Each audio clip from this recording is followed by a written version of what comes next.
5 साल में तो उनके कार्यकर्ता तैयारी कर नहीं पाए थे। परिणाम सबके सामने, कितनी सीटें लड़े और कितनी जीते हैं ये सब जानते हैं। देखिए, अपने कार्यकर्ताओं को उलझाने के लिए, उनको रिझाने के लिए, उनको फंसा के रखने के लिए भैया 5 साल तक क्या करेंगे, यही बातें बोलना ना पड़ेगा। नमस्कार, मेरा नाम प्रेम है और आप लाइव स्ट्रीट देख रहे हैं। कल आरजेडी का स्थापना दिवस था और लालू प्रसाद यादव का कहना है कि तैयार रहिए, चुनाव कभी भी हो सकता है। अब सवाल चिराग पासवान से पूछा गया है और चिराग पासवान गुस्से में लालू यादव को जवाब दे रहे हैं। चिराग पासवान का कहना है कि 5 साल से तैयारी कर रहे थे, परिणाम क्या आया है आप सभी लोग जानते हैं। उतना ही नहीं, तेजस्वी यादव जंगल राज को लेकर लगातार सवाल खड़े कर रहे हैं और जो आपराधिक घटनाएं घट रही है उसको लेकर सोशल मीडिया पे पोस्ट भी कर रहे हैं।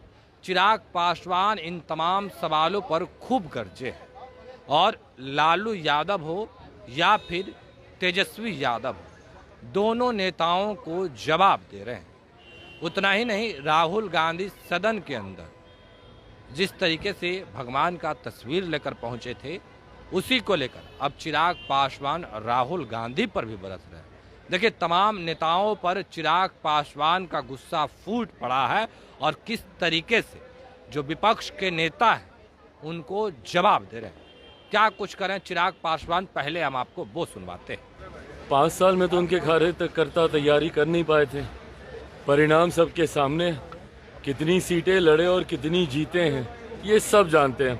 देखिए, अपने कार्यकर्ताओं को उलझाने के लिए, उनको रिझाने के लिए, उनको फंसा के रखने के लिए भैया 5 साल तक क्या करेंगे, यही बातें बोलना ना पड़ेगा। अब चुनाव हो रहा है, अभी अगस्त की डेट दी है, उसके बाद दिसंबर की देंगे, उसके बाद अगले साल की देंगे, फिर 1 साल की देंगे, फिर 1.5 साल की देंगे, करते करते अगला 5 साल इन लोगों को किसी तरीके से खींचना है। हकीकत है, और इस बात को मैं पूरी एनडीए के एक एक घटक दल के बिहाफ पर बोल सकता हूँ।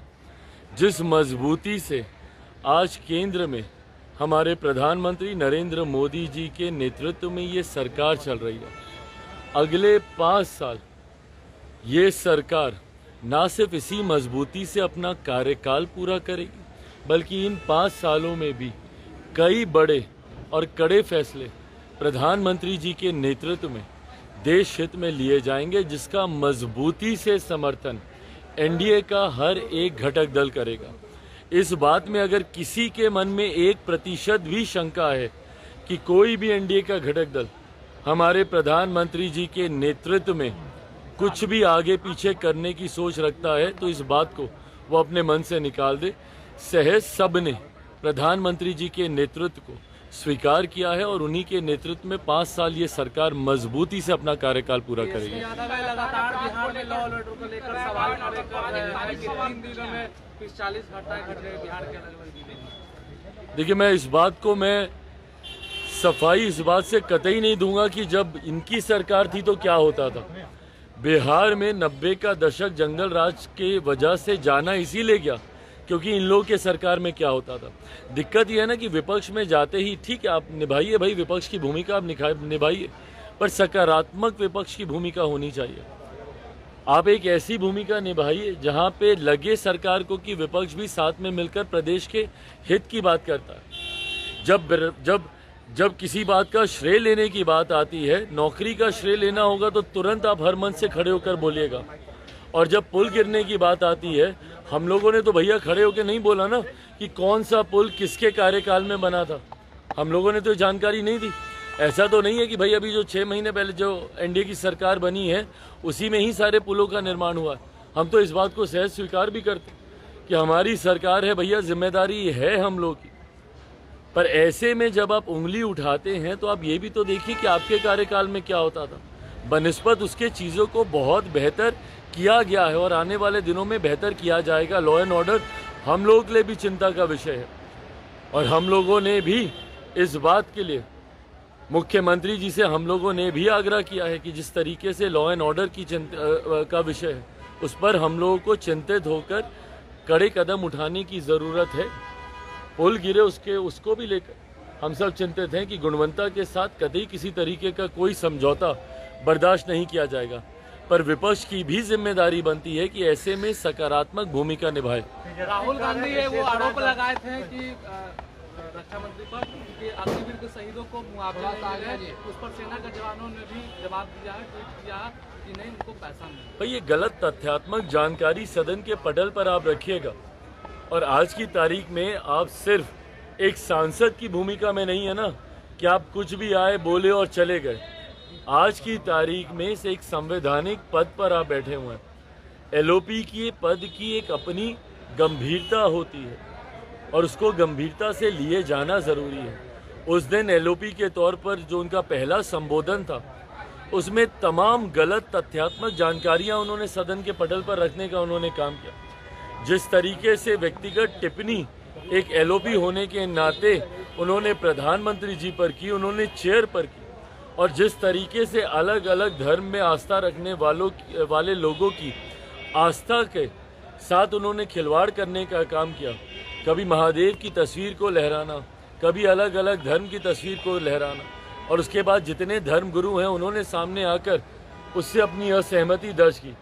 उसी क्रम में उन्होंने तमाम ये गलत तथ्यात्मक जानकारी रखी। जब उन्होंने अग्निवीर का जब उन्होंने जिक्र किया, उसी वक्त केंद्रीय रक्षा मंत्री आदरणीय राजनाथ सिंह जी ने खड़े होकर उस बात का खंडन करने का काम किया।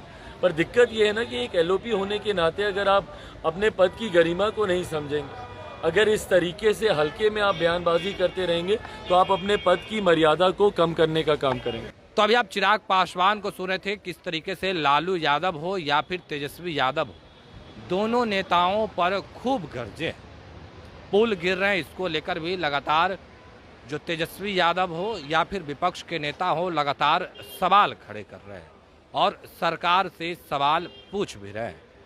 पर चिराग पासवान का कहना है कि जब नौकरी का क्रेडिट लेने की बात हो तब तो वो लोग आगे आ जाते हैं, और जब पुल गिर रहा है तो वो क्रेडिट नहीं लेते हैं। देखिए किस तरीके से चिराग पासवान का गुस्सा विपक्ष के नेताओं पर फूट पड़ा है।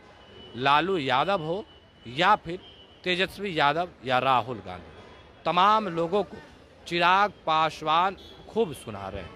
किस तरीके से अपनी बातों को रख रहे थे वो भी हमने आपको सुनवाया है।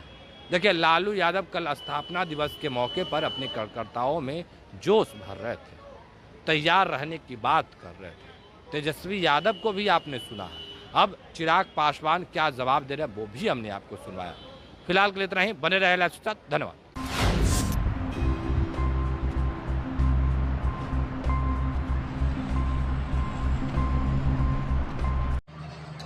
हेलो दोस्तों, आप लोग कैसे उम्मीद करते हो अच्छा है दोस्तों। आज देखो चिराग पासवान लालू यादव और तेजस्वी यादव को कितने बयान दिए, कितना खतरनाक वाले। और आपको ये वीडियो कैसा लगा, चिराग पासवान को क्या राय देना चाहते हो, और तेजस्वी यादव लालू यादव को क्या बोले है और क्या उससे पलटवार किया चिराग पासवान, आप कमेंट बॉक्स में ज़रूर बताना। और विपक्षी ओर के तो चलता ही रहता है। और अभी देखो अभी चुनाव है, चुनाव में देखो कितना वो इस पर पलटवार करते हैं, वो इस पर कलट करते हैं। और विपक्षी ओर के तो कुछ न कुछ चाहिए ना पलटवार करने के लिए। तो आप देखते हो और चिराग पासवान देखो क्या बोल रहे हैं। और अगर हमारी वीडियो आपको अच्छा लगता है तो कमेंट बॉक्स में ज़रूर बताना, और लाइक सब्सक्राइब शेयर ज़रूर करना। और हम आपको ऐसे ऐसे वीडियो दिखाते रहेंगे, और आप लोग मुझे सपोर्ट करते रहो, हम आपको दिखाते रहेंगे। फिर मिलते हैं अगले वीडियो में। इतना के लिए बाय बाय, और आप लोग को